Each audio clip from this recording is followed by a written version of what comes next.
There is nothing on this earth more important to talk about than fatherhood. Fathers are the pillar and cornerstone of society. If fathers fall, women, children, and the rest of our society from generation to generation fall right along with them.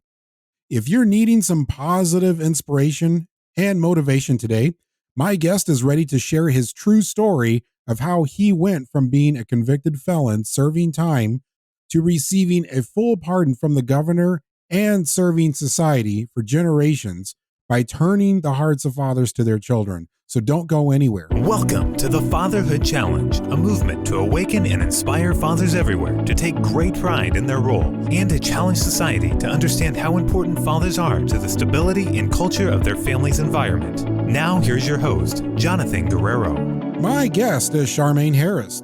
Sharmain is nothing short of an inspiration miracle of real transformation.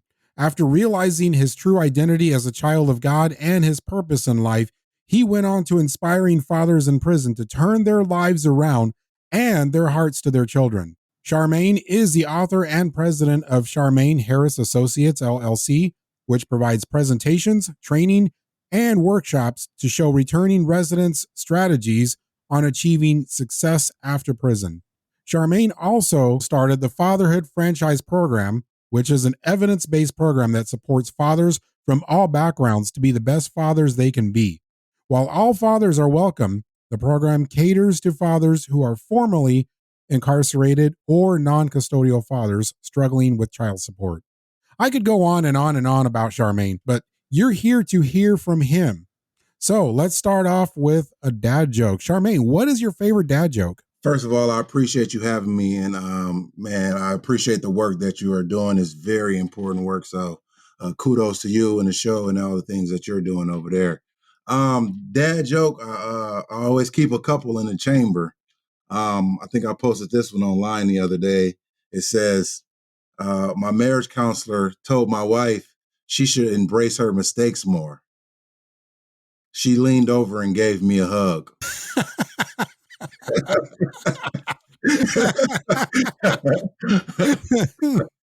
Oh, I got another one for you. Can I get one more? Yeah, go for it.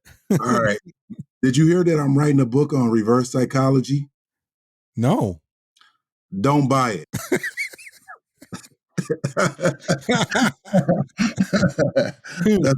that's all I got for you today, man. Both of those were awesome. Thank you. I needed that. For sure. All right. Well, Sharmain, normally I like to save the stories to the end of the program, but I'm really sorry. I really can't wait that long. So please share your story from where it started to where you are now. Oh, how much time you got? So I grew up Racine, Wisconsin, north side of town. I always talk about how it was drugs everywhere. Kind of a rough side of town, violence and things like that.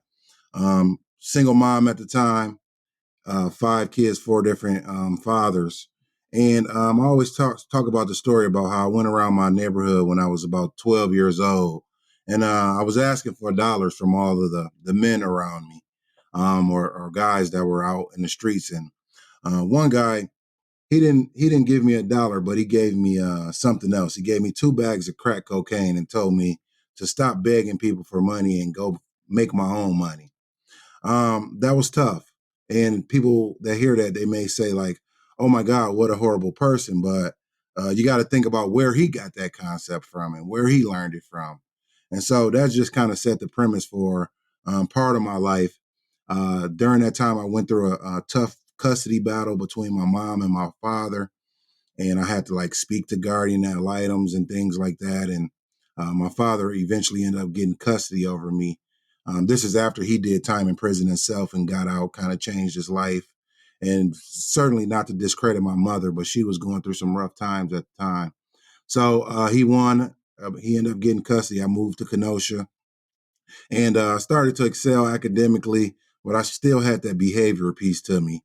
And although I played sports and, did well in school, ended up graduating high school, I actually went to college right after high school.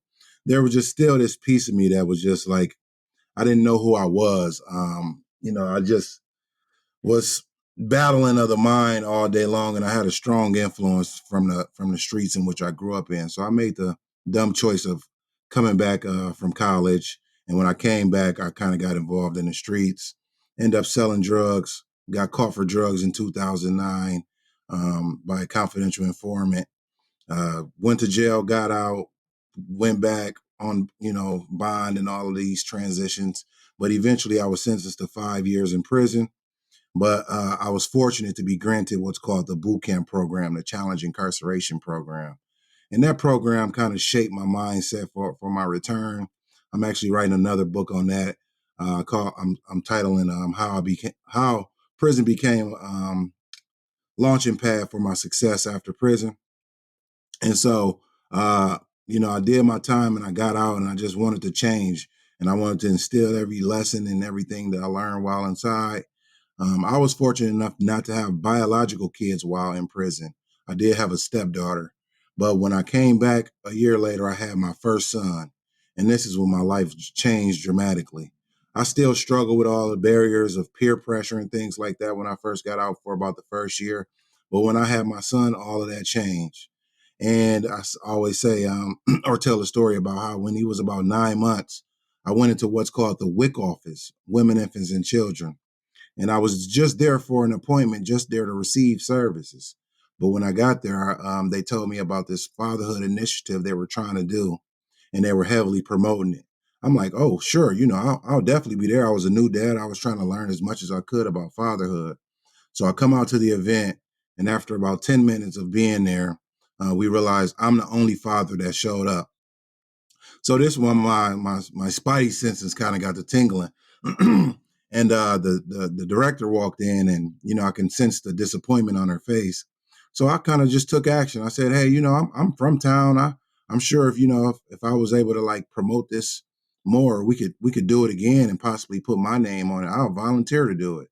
I was down from work at the time because I had surgery. And so I did that. And about a month later, maybe 2 months, I had an event and we had over 25 fathers in attendance. And these were Wow. all of my same friends that I used to run with in the streets.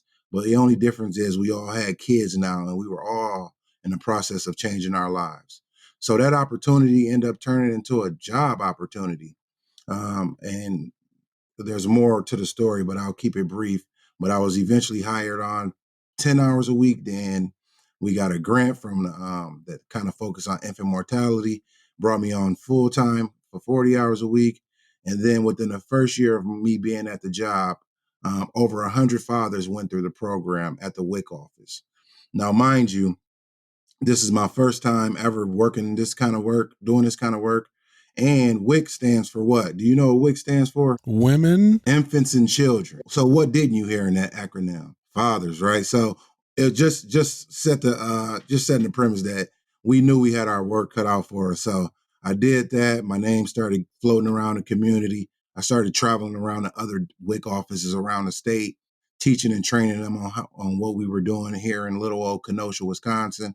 And eventually caught the attention of the district attorney in town. And he heard my story. He reached out. He said he wanted to help me, got me back in court to get me released from parole 4 years earlier than I was supposed to. So I wasn't supposed to get off parole till 2020, but I've been off parole since 2016. Around the same time, I received numerous awards: NAAC Positive Impact Award, Leadership Awards, Future Five of Kenosha Awards. And one of my greatest things was I received a full ride scholarship to a local college called Carthage College. And I went back to school and got my degree in business management and marketing. Right after that, I went back to same school and got my master's degree in business. And it's just been a snowball effect since then on my success, all the way to the point where I reached the highest office in the state and when I was able to receive a full pardon for all my felony convictions in December of last year. And that was just that was the tip of the iceberg of all of my success. And since then, I've been going around telling this story. I became an author. I wrote my first book. I also teach criminal justice at UW Parkside here. and I'm providing a different experience for them because I'm someone who's directly impacted, and I'm teaching criminal justice. How ironic is that, Jonathan? A former criminal teaching criminal Teaching justice, criminal right? justice. So, like I said, I've been riding that wave, and now, I'm generally booked up for months on out, going around speaking at fatherhood conferences, prisons sometimes, and sometimes in the schools. Let's dive a little bit deeper. There are numbers out there linking incarceration to fatherlessness.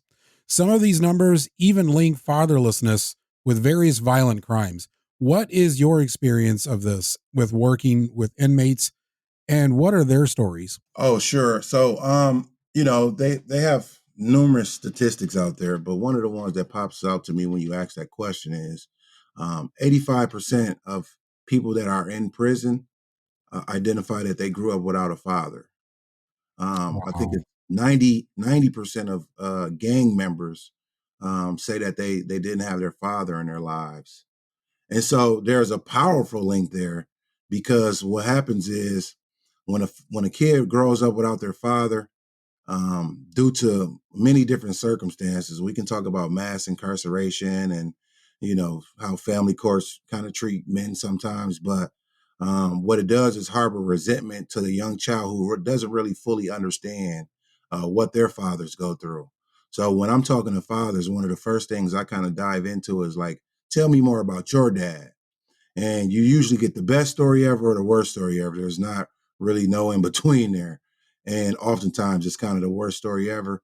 And when once I get them to dive into that and kind of release some of that resentment, they begin to heal, and then they are now able to heal their sons or their daughters after they've uncovered everything that they went through and was able to become vulnerable and transparent about it. Why is fatherhood the most important subject the media and everyone else should be talking about?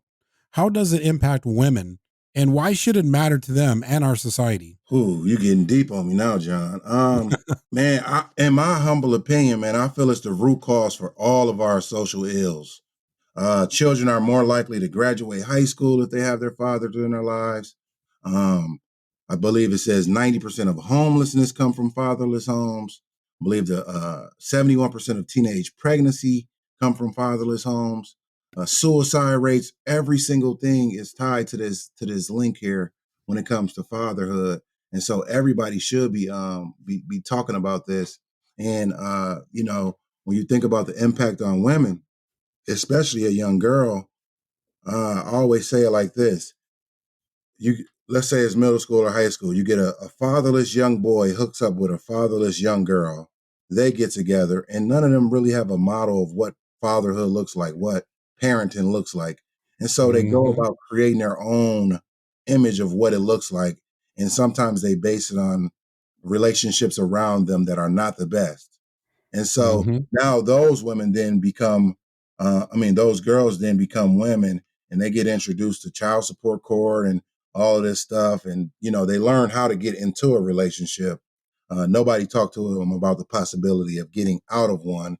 And then it just turns into a toxic environment. So at the root cause of everything, if you ask me, John, it's fatherlessness, it's fatherhood, and it needs to be talked about more. What are the barriers to incarcerated fathers staying connected with their kids both during and after release? From a father perspective, and this is just one side of it. Some of them might not want their kids to see them in that current state. And so, during incarceration, they may opt to like. While I was inside, I know someone who didn't want his kids to come and witness and experience that whole prison culture of doors slamming and keys jingling and eating the nasty food they have in the commons area. Um, Another part of it is, sometimes a mother may be embarrassed to even say that their father's in prison. And so they may create another story about them being in the military or they went somewhere and things like that. But, a practical barrier is oftentimes when someone goes to prison, it's at least 5, 6 hours away. And so, I've learned about new technology where they're able to visit virtually. But before that, having to make that drive, and you're already putting money on the phone, you're already sending money for commissary, and then you got to pay for gas costs, and we know the gas prices are extremely high at times. That could be a serious barrier from someone staying connected to their kids during that time of incarceration. What are the barriers to fathers that are released from prison when they're trying to deal with the challenges such as child support and employment? First of all, the stigma of being a felon, not just from a societal view, but from your own internal view. You tell yourself you have imposter syndrome. Who am I to get a job? I got a felony now. Who am I to like even try to get a job? I might as well do what I've been doing and do what I know best. Right. So, and then on top of that, the barriers to employment, where most times guys would get a job through a temporary agency. But at that 90-day mark, when it comes to move into the company, they run a background check and they tell guys that, oh, we didn't know this because they don't do it in a temp service. But now, after 90 days, they say the job assignment has ended. And so just imagine somebody struggling with employment. And on top of that, I believe you have to make a payment for child support after 60 days of being released. Also, one of your what do they call it? Technical rules for probation and parole is you have to pay your child support. So imagine struggling to get a job, struggling to find employment, dealing with the felony, the stigma of a felony conviction, and you have to make sure you make a child support payment, or you're going to be threatened with going to jail from both the child support angle and from your probation and parole agent. I don't condone it. I don't, respect it, but I do understand why a father sometimes gives up and says, man, skip all of this. And oftentimes these are the guys that, make some terrible mistakes, but it's due to the pressure. And so there's no rules out there that says that these companies have to hire a felon. They can make that choice. True. And you got those firms out there they call themselves felony friendly, but what happens is they underbid you. These are not family sustaining jobs. They're starting points at best. And so, you can get a $10, $12, 13, maybe $15 an hour job. But when you're looking at having to pay 51% of your check or 34% of your check to child support, take care of yourself and try to make ends meet for bills, that can be extremely challenging. So is the system aware of the pressure and the challenges that this puts on a new release, or is it just where they don't care? I think the system is aware. I believe there are certain initiatives. There's been more talk about prison reform and criminal justice reform. More initiatives. I'm actually going to speak at the prison about a reentry fair, but this is new, and this has not been anything that's happened. I can say like over the past 8 years or 7 years. It's fairly new, so I think they're aware. But there's also people who don't care. There's also people who feel like somebody should stay in prison. They don't believe in the criminal justice system that they pay their tax dollars to every paycheck. And so when you got that attitude out there from a both personal level, and some companies may say they just won't hire felons or they won't hire anyone with a criminal background. When you got that attitude out there, it makes it hard for somebody to try to navigate these spaces. Tell me about the Fatherhood franchise and how it helps fathers. The story I told you about WIC, I was there for 5 years. In 2020, I left and launched the Fatherhood franchise program. This is in the middle of the pandemic, and I was able to convert all of my stuff online. And so I was able to contract with Kenosha Child Support Services. And what they did was refer fathers over to my program.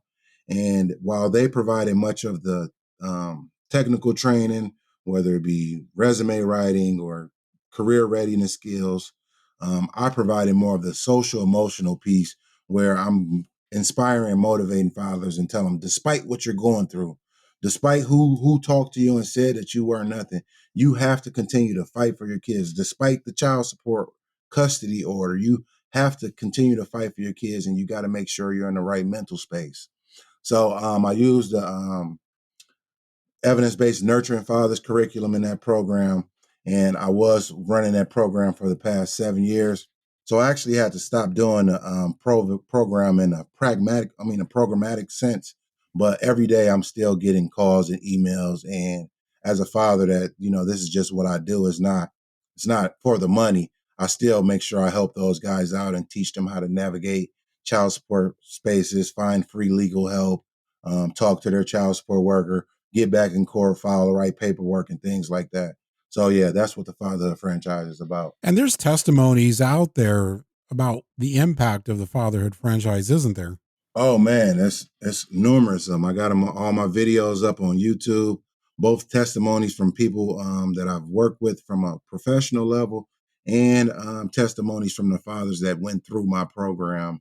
Some of these fathers out there that you're helping don't really have anyone else in their corner, Yep. and you are it. And it's not that they don't want to, it's that sometimes they just need that little bit of extra help. Yep. That's exactly it. Just when you got society or the world just telling you, you ain't nothing, and there's no resources. You see many different programs for mothers, and that's great, because they need it too. But when we claim that we're trying to help families, we can't forget the most vital piece of the family, and that's fathers. But oftentimes it's like it's divided up where only the mother who has little children in their house gets assistance. But these fathers need assistance, especially the ones with the felony background and facing so many challenges and barriers. There's somebody that might say, well, they shouldn't have did what they did. They shouldn't have did the crime. True. I hear you on that, but who hasn't made mistakes in life? Who hasn't, messed up in life? you know, Absolutely. and we can get further and deep and talk about, over policing of certain communities and things like that. But anytime someone needs some help, we should be here as a community to help them. Tell me about Shamain Harris and Associates and the work it does. So that's my professional business where, as you mentioned in my introduction, I do presentation trainings and workshops. And most of those are done with child support service agencies, and those working with fathers. And so what I do is I go out and, it can be a keynote speech, it can be a 4-hour training, it can be a full day training, it can be a week training. But what I do is just help them understand the human centered design part of working with fathers and engaging them, and realizing that marketing is different when it comes to fathers. You have to be vulnerable and transparent. Men are straightforward. We go in a grocery store, we already know what we want, and we pick it out. We go to the checkout Mm-hmm. line and leave. There's no room for wandering around. That's Mm-hmm. how services should be designed. And so what I do is I go into many different agencies and just kind of show them the tools, strategies that I use at WIC, and show them how they can implement them into their programs. You're always doing something new. And the latest thing that you're doing or that you've done is you've written a book, and it's called Working with Dads: 7 Practical Steps to Engaging Fathers and Family Services. What is the inspiration and the goal of this book? I was working with fathers all of this time, and while I was working at WIC and going around training, I realized that I can get the fathers to come in, to the services I was doing, but I realized there was a gap there where many professionals, social workers, or those working in the space didn't fully understand what that meant, of engaging fathers. And I knew that they wanted to. So what I did was I said, let me just draw this out and, make it easy to read. And I created these 7 steps to engaging fathers in family service, whether it be child support, early Head Start, education. We all need to be more inclusive to fathers, but oftentimes when a father sees, or there's a stigma attached to like a child support, it's like, I'm not welcome there. It's a WIC, women, infant, children. I'm not welcome there. Schools don't do the best job at, and encouraging and engaging fathers. A dad might think, I'm taking care of my kids, but I'm certainly not welcome at the school. Maybe for conferences, but nothing else.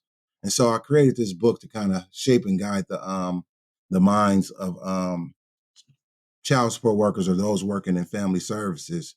And one quick stat: 81% of social service workers are women, and that's great. It's fantastic, but um, there can be some imbalance there. And so the book is designed to kind of help them kind of understand the fathers, and also understanding their history with fatherhood, and diving into their relationships and their history with their father, because you have to know about that before you can go try to engage your father. Otherwise, you might be taking something out on him that you went through. And, that's all under the implicit bias. You don't understand it and you don't recognize it. So you got to deal with that. Some of the workers have to deal with that before they can go out and try to engage. I'm going to make this book really easy to find. So if you go to thefatherhoodchallenge.com, go to this episode and look below the episode description. I'll have a link posted there on how you can get this book. This book could be a game changer for the family services field. Absolute game changer. Yes, appreciate that. How can fathers get a hold of you and find out more about what you're doing? All social medias, Facebook, Instagram, LinkedIn, TikTok. It's just Shamain Harris. And then my website, SharmainHarris.com. If you go to my website, SharmainHarris.com, within a couple seconds, the link to my book will pop up. But most people can find me on SharmainHarris.com. Once again, that's SharmainHarris.com, SharmainHarris.com. And that link is also going to be in the episode description. So once again, if you go to thefatherhoodchallenge.com, that's thefatherhoodchallenge.com. Go to this episode, look right below the episode description, and you will see the link there to his website. You can not only find the website there, but you can also find all of the resources. You can find his book there. And so I would highly, highly encourage you to go to his website and learn about what he's doing. And most importantly, find ways to be able to get involved. So Sharmain, as we close, what is your challenge to dads listening now? Man, if you're a father out there and you listening now, I just want to tell you, I want to encourage you and inspire you and motivate you and let you know that you are not alone. We are with you. You are important. The world needs you, right? If you listen to this, I just want you to say that out loud to yourself. Say, the world needs me. Not only does the world need you, your family needs you. Say that out loud. My family needs me. And most importantly, I just want to let you know, your kids need you. Say that out loud to yourself. My kids need me. The future is dependent on you. I don't care what challenge or barrier you got to go through. I know it might not have worked out with the mother of your child. Maybe you've been through a divorce. Maybe you're just not seeing eye to eye. You have to do everything in your power to fight for your children because the future depends on it. So I challenge you with that. Fight each and every day for what you believe in, and that should be your kids. Sharmain, thank you so much for being on the Fatherhood Challenge. This has been absolutely powerful and badly needed. So thank you. Thank you for having me. Thank you for listening to this episode of the Fatherhood Challenge. If you would like to contact us, listen to other episodes, find any resource mentioned in this program, or find out more information about the Fatherhood Challenge, please visit thefatherhoodchallenge.com. That's thefatherhoodchallenge.com.